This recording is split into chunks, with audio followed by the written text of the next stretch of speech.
We're Becky Nelson and Felicia Weber, and we're from the Autism Clinic at Hope. And we'll be kind of going over the process that we use to build an impactful parent training for our parents here in Springfield. So an overview of kind of what we'll be going over today are how we identified the idea and kind of the problem, what curriculum we chose to use for our parent training, going through the proposal process and getting that approved so that we could implement it here, and then all the different portions of implementation that we worked through. So we did some surveys, identified the families, did some parent assessments, had to go through some trainings, and then we built the course structure and went through the billing aspects, and then we'll go through our current status because we are currently kind of in the middle of our first trial parent training course. So the idea stemmed from, we identified a problem kind of in the industry overall, but also specifically at our clinic. Parent training is just something that the industry as a whole kind of lacks a lot of the time because of a lot of different barriers, you know, parent work schedules, time allotment, planning for the parent training, confidence and skill set. It's not a lot of, or it's not something that a lot of people are trained in their fieldwork supervision. And so, you know, without a curriculum in place, a lot of clinicians kind of struggle to make it work on their own. When we were doing the research for our clinic specifically, we found that we were only utilizing around 11% of our authorized funds by insurance for parent training, and that we all kind of talked about it and we all identified parent training as an area of growth in our clinic. Okay, so then we looked at the different curriculums because that was a good starting place that all the clinicians kind of agreed we could work on, is identifying some type of structure for parent trainings to make them more structured and just make them happen more often. The curriculums that we considered were Project Impact, the Ruby curriculum, Parent-Child Interaction Therapy, and the Balance program. And we ended up landing on Project Impact because it already had a group parent training course kind of built into it, and it had a model that we could use in a group format as well as an individual format. And then the other three we felt focused more on like behavior reduction goals, and our clinic tends to focus on an NDBI model and more play-based, more communication and skill acquisition based than the behavioral model. So we really felt like Project Impact kind of encapsulated the clientele that we were moving towards and the parent training that was needed here. So then I'll just kind of give a brief overview of what Project Impact kind of is about. It stands for Improving Parents as Communication Teachers. And it really goes over 4 different components is what it trains the parents in. It works on social engagement, so like duration of interactions during play routines with parents, building up those play skills with parents so that the parents can incorporate more of those skills so that the child's not independently playing all the time. They're more interacting with their parents and siblings. It goes into communication, building opportunities for communication, and then imitation. It has the parents work on, you know, imitating their child during play and also having their child imitate them to learn new skills. And then this pyramid on the right is kind of the basics that we teach the parent. It's the visual that we use with them. So the base, like the baselines are focus on your child and adjusting your communication. So we found that a lot of the parents come in and they, you know, are giving a lot of directions to their child and not really, you know, always understanding how their child likes to play. So we do a lot of time focused on, you know, how does your kid like to play and how can you input yourself into their play routine and make yourself an important part of their play routine. And then adjusting your communication. So a lot of our kids have those social communication deficits and they might be pre-verbal or they might just have like 1 to 2 word phrases, and how can the parent model language the best for them. And then creating opportunities is where we lean into, you know, kind of turn taking and obstructing play, but like in a playful way so that the child is more likely to communicate. And then we go into teaching new skills, which is kind of at the top. So it's one of the like we're on that step now of like prompting new communication skills. And the whole time we're shaping the interaction to the point that the parent wants to see with the child. Now we'll talk a little bit about the proposal process and what we went through to get it approved for our clinic. We researched the current parent training practices at the clinic, which I mentioned a little bit earlier. We kind of went through and saw how many hours were currently being utilized and that they were low compared to our direct therapy and our supervision percentages. And then we came up with potential benefits for the class and what we hoped it would achieve and kind of the dependent variables that we would look at throughout the class. And then we listed out the financial cost for all the resources in our program, which would include the clinicians being trained, the manual for each of the sites, and workbooks that the parents would kind of follow along in.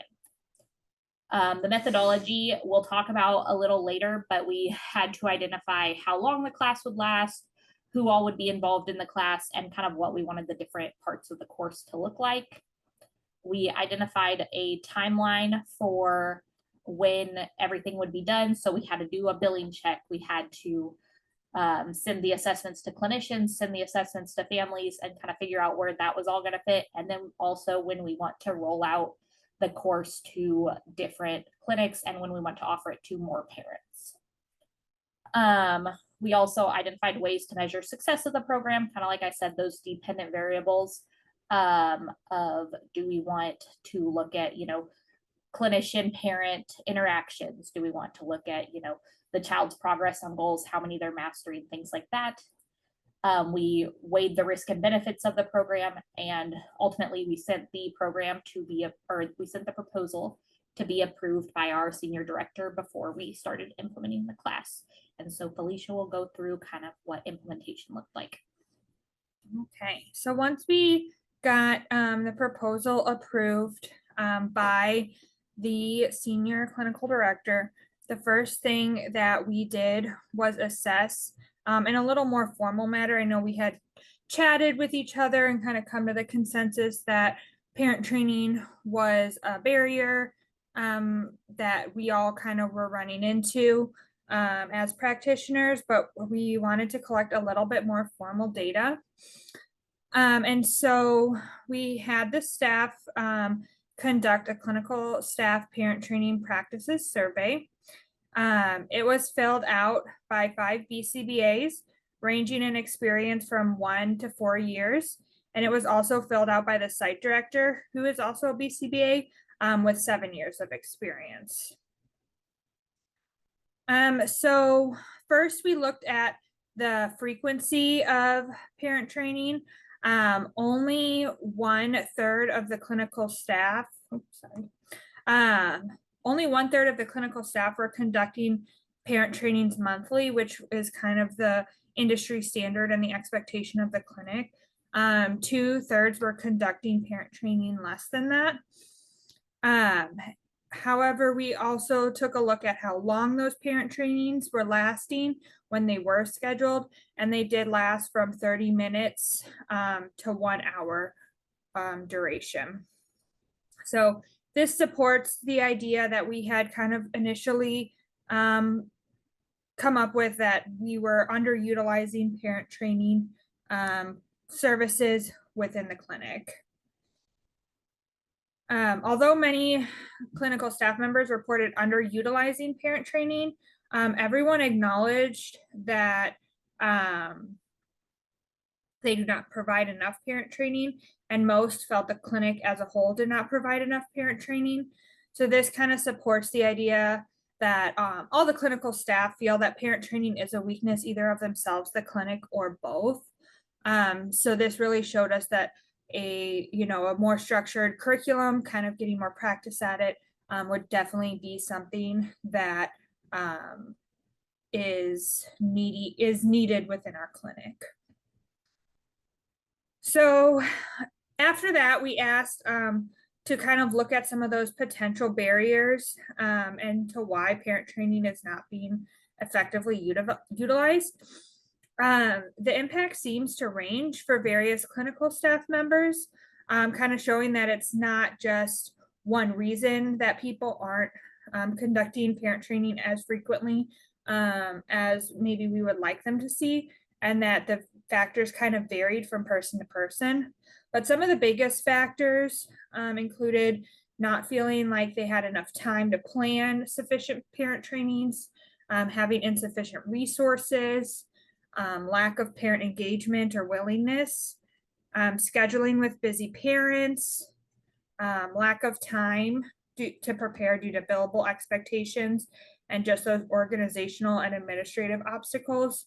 Kind of those like top three that we saw were just not feeling like they had enough time, scheduling difficulties, and then those organizational and administrative obstacles.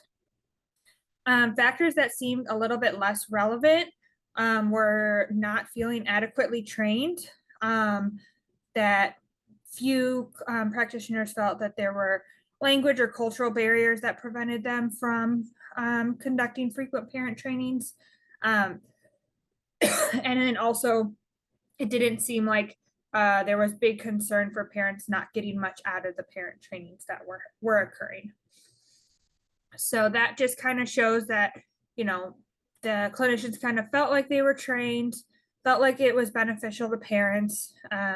And at our clinic, we didn't feel like there was many language or cultural barriers, although this could definitely range from clinic to clinic depending on the demographic of your clients. There was also a comment section that was in the survey, and so some other some other reasons why clinicians identified parent training as being more difficult was finding it difficult to schedule trainings with parents who had a long history of not participating in parent training. So kind of those clients that had been at the clinic for a long time, and the parents kind of got used to not having many parent trainings. They felt that it was harder to conduct parent trainings with clients who had attention-seeking behaviors, just because having additional participants in the sessions and having, you know, verbal discussions about what the client was doing could often lead to inadvertent reinforcement of the behavior. And then clients having different modalities of communication was another factor that people identified. And that is likely due to just kind of having one more layer on that parent training. Not only are you teaching kind of those ABA strategies, but then you also have to layer on training the parent on how to use the communication modality. So it just kind of added a little bit more to the plate. And all the clinicians reported that a structured curriculum would enhance their confidence. So after we had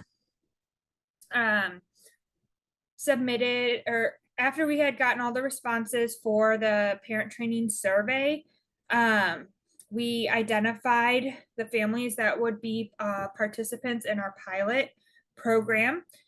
We had decided to identify one family per clinical caseload. The reason for this was that when we get into kind of how the course was structured, it did have individual and group components. So we kind of wanted the individual components to be done by the child's individual clinician, and we wanted to be able to run those all simultaneously, so the families had one time that they had to come to the clinic each week. And we'll get into that a little bit more. We also wanted to make sure that we identified clients who had deficits in the area that were primarily focused on in Project Impact. So we, you know, in looking at our clientele, most did qualify, but there were a couple clients that maybe one of the other programs would have been better for their parent training, so we didn't use those clients. And then we also included parents who have expressed an interest in parent training and kind of were seeking out those opportunities.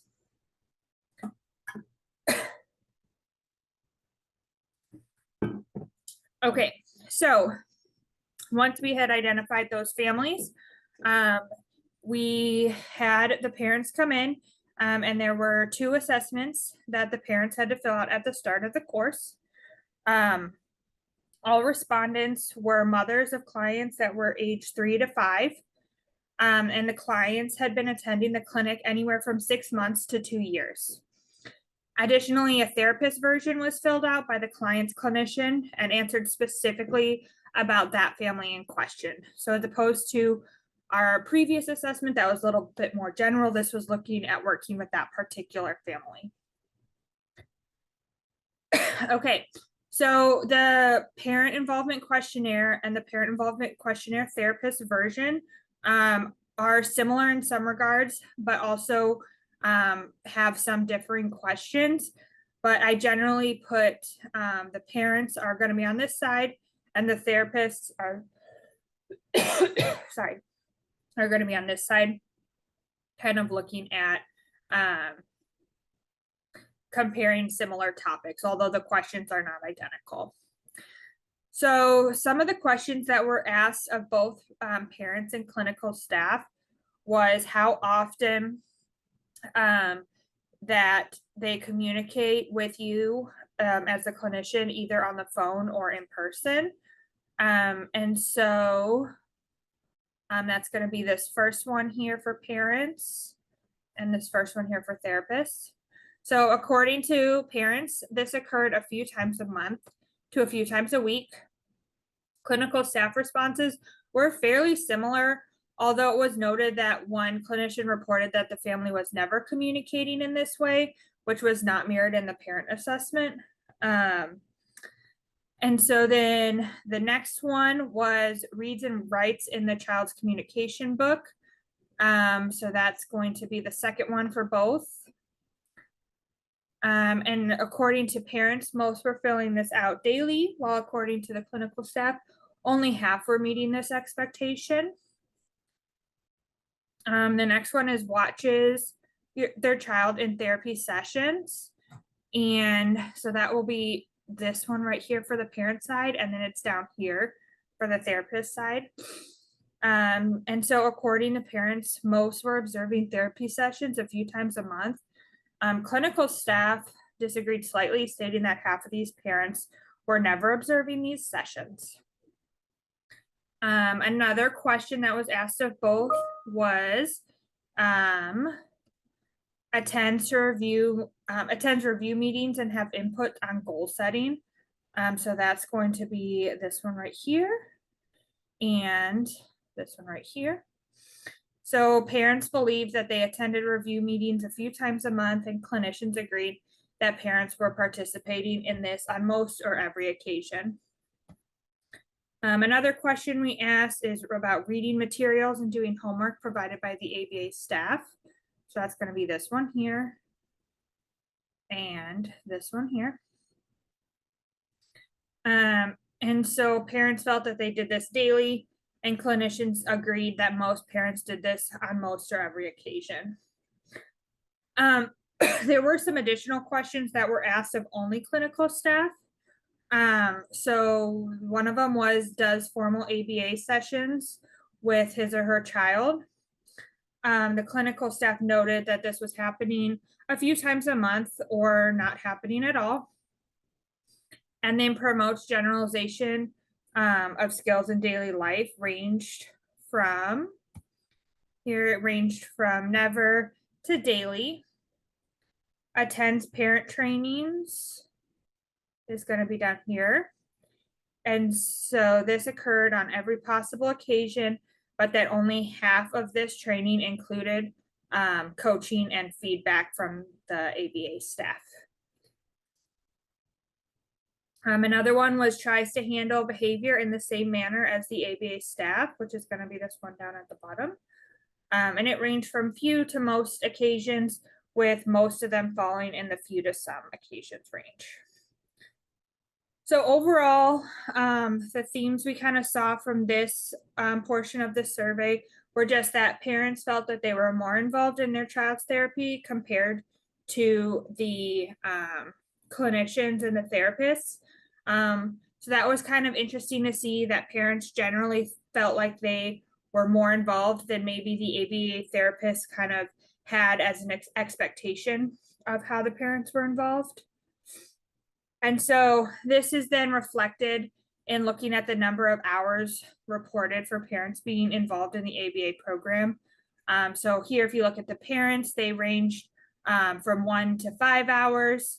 And when the therapists were asked, it ranged from 0 to 2 hours. So it kind of parallels the themes we saw with the previous data as well. Parents and clinicians also differed in a similar way with how often the families were implementing formal ABA. And so we see that parents estimated that they were implementing 0 to 6 hours, with most concentrated in that 4 to 6 hours. And the therapists felt that they were completing 0 to 5 hours, with most of it concentrated at the 0 hours. Additionally, parents seemed confident in their abilities to implement ABA and that it was easy to do. So kind of their confidence and the difficulty, despite feeling that it was only somewhat to moderately effective for working with their child. Interestingly, parents and clinicians felt that the implementation of ABA by the parents was equally effective, although there was less confidence in the parents' ability to implement ABA. Keeping on this theme, parents believed that they knew more about autism and ABA than the clinical staff felt that the parents knew. So that was kind of interesting to see. And then there was a brief questionnaire kind of looking at the knowledge of ABA of parents and the knowledge on autism in general. And so I put stars next to the ones that were answered correctly by more than half of the parents. And so you could see the ABA knowledge is far less than the general knowledge about autism. So that was reflected in the previous question, and kind of also reflects in maybe the parents' confidence in implementing the ABA and how difficult it was. So when compared to clinical answers, parents tended to see more improvement in their child's skills, where clinical staff were more modest in the progression of the clients. We also asked parents to rate their stress levels and then asked the therapists to rate the perceived stress levels of parents at different times in treatment. And since implementing ABA with these families, it was noted that stress levels or perceived stress levels decreased from intake to the time of the assessment being filled out, with clinical staff believing that this was related to the ABA therapy to a greater extent than parents did, which was kind of interesting to see. So in looking at kind of the two sides of this questionnaire, it was interesting to see kind of where the differences and similarities kind of lie. It wasn't necessarily like saying anyone's was more right or wrong than the other party. And more than likely, the true answer falls somewhere in between, as it does with most things in life. But it was just kind of interesting to see how those differed. The last survey we had parents fill out was a parent sense of competency. And so this just looks at how parents feel about different statements regards to being a parent. And this was filled out by the same mothers that filled out the previous survey. And it was nice to see that most felt competent in their role of being a parent. So that was really good to see. Okay, for another part of the implementation, so those were basically our assessment data from the beginning of the course. We don't have the follow-up data yet, but we'll go through some just anecdotal stuff a little bit later to kind of catch you guys up on how it's going. But another part of how we started implementing it was we needed to train all the clinical staff. So each of the BCBAs here completed the Project Impact course, which was around 7 hours of course material. It just kind of provided some information on the group format, what group classes were supposed to entail, what the individual classes would entail, and how we were to teach the parents about imitation, play, communication, and everything like that. The course was $150 per person, so $900 total for our clinic. Just to give you an estimate on kind of what the cost is for running this group parent training course. The course structure is what we planned next. We had the course last 26 weeks, with only 24 of these weeks being kind of the core. The first week was the initial assessment that Felicia just reviewed the results for. And it was kind of a get to know each other session because a lot of the parents had not kind of seen each other more than just in passing, signing the ROIs so that they, could talk about their children freely. And then we have 1 week at the end for final assessments. And in the middle 24 weeks, we have alternating between group and individual parent training sessions. And I'll go over those in the next couple of slides. So we, like Felicia mentioned earlier, we planned our schedule kind of tediously to make sure that parents had the best chance of being able to make it every week.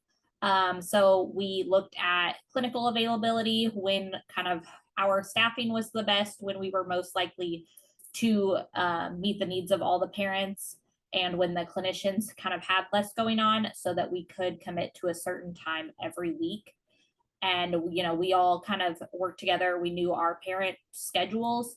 So we were able to set like Thursdays from 8:30 to 9:30 as the time each week. And like I said, the group happened like the first week, the third week, and so on. And then the same time was kept for the individual coaching sessions on week 2, 4, and so on, so that parents could just say, okay, I'm unavailable from 8:30 to 9:30 every Thursday. The group sessions were used for specifically introducing new concepts from the curriculum. So we've gone over focusing on your child, kind of using examples from each of the clients and from all of the parents to talk about what that looks like for their specific child, as well as kind of the general principles and some examples. We went over adjusting your communication and prompting new skills. And then each group session consisted of a presentation of the skill. So we have a PowerPoint that was from the Project Impact curriculum, video examples from their curriculum as well that kind of deal with the different parts of each section, and then a discussion of the skill between all participants. So when parents weren't sure how they could implement that skill at home, most times their clinician was present so that we could give some examples from here at the clinic and kind of help foster that discussion. And then developing a practice plan for the parents to use at home. I did tweak some of the PowerPoints just to kind of make them fit our group better, introduce some new ABA terms and things like that. And then I also made a couple of PowerPoints for the last several weeks to go over behavioral functions and antecedent and consequence strategies, just because I know that that's a definite, or that a couple of the clients in the program, parents were interested in those specific strategies. And then the individual sessions that occur every other week were conducted between each client's clinician and the individual parent or parents of each client. So we wanted to really mix like the kind of overarching skills, and then we wanted to see the parents implement them on their own more than just in the home environment. So every week or every other week, the parents would come in, meet with their child's clinician, and then they would kind of go run like a half an hour session, and then we would give feedback kind of based on what we were seeing. During these sessions, we would have a brief discussion with the parent on any barriers that they were seeing in the home environment. If the child had been sick, we might talk about what changes they could make based on that. If the child like lost any play skills that they were previously showing, or they weren't able to get them to communicate the way they wanted to see, we could kind of go over that and brainstorm on that specifically with the parents. And then we kind of just reviewed what the parents saw the last week. Then we would have the technician who was with the client that day model the play routines while the clinician was able to label the behavior for the parents. So, if it was focusing on the child, we would talk about, what play skills the technician was modeling, how the child was playing with specific things, what responses the technician was giving, everything like that. So then we were kind of setting that expectation for parents. And then we were able to give that in session feedback to parents based on when the parent went in for 30-ish minutes to practice with the child. Modifications were made if the client showed observer bias or reacted negatively towards the parent being in the session. And Felicia will touch on this a little later. We did have one client who we needed to make a modification for. And then from the billing side of things, this was another area that we needed to look at. Just we are a insurance funded clinic for the most part. So we had to make sure that the insurance was kind of figured out before we started this program. And so we were able to request 2 hours of the group parent training code 97157 and 2 hours of the individual parent training code 97156 per month for each of our clients. We came up with some new parent training goals for each of the clients that we anticipated them gaining through this curriculum. And these would be added to the 6-month update if the child was due for a treatment plan update. And if they were not due for their update yet, so if it happened on month 3 was when we were starting this for a child, we submitted an addendum with new goals and the requested codes. And now we'll go into some current status and what it is currently looking like. Okay, so currently we are in the middle of conducting this parent training course. And so we, like Becky had mentioned, we don't have the follow-up data yet. But just in kind of our experience with the course and kind of some things that have happened, we have identified some barriers and next steps, and as well as feedback we've received from parents, which we'll go over with you guys today. So some of the barriers that we encountered was just some scheduling difficulties due to kind of the staffing of our technicians. There were occasions on which we would have to cancel clients, which would impact the parent's ability to attend the parent training, or that the clinicians would have to be pulled from the parent training in order to cover clients that didn't have technicians to work with them that day. And so to combat this, we kind of prioritize not canceling those clients involved in the parent training on that particular day. And we made sure to give a list of those names to our scheduler. We also identified one lead BCBA to kind of be in charge of the group sessions. So that way, if other clinicians did have to leave the group training session, there was still one person in which it was blocked out on their schedule. And then we made sure that everyone did have access to the materials in case that BCBA needed to was absent that day or had some other thing come up. So another barrier that we found was parent attendance. We did have to have one parent kind of leave the group due to missing multiple sessions of both the group and individual coaching. And it just got to, we were able to accommodate some,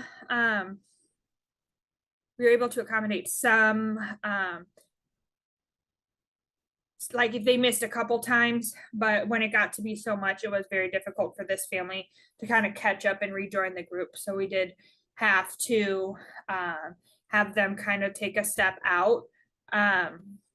So we just wanted to make sure that we are talking with parents about potential barriers to service in the initial group and individual sessions. And we felt like moving forward, it might be a good idea to have a contract for the class that kind of discusses consequences for missing sessions without rescheduling.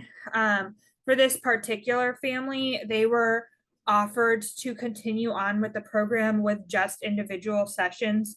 And they kind of decided that spreading them out to be every 2 weeks, so one group and one individual a month, would be more feasible for them as a family. So their clinician is individually scheduling those with that family. So they are still getting to participate, just not in the group format. We did have some parent attrition.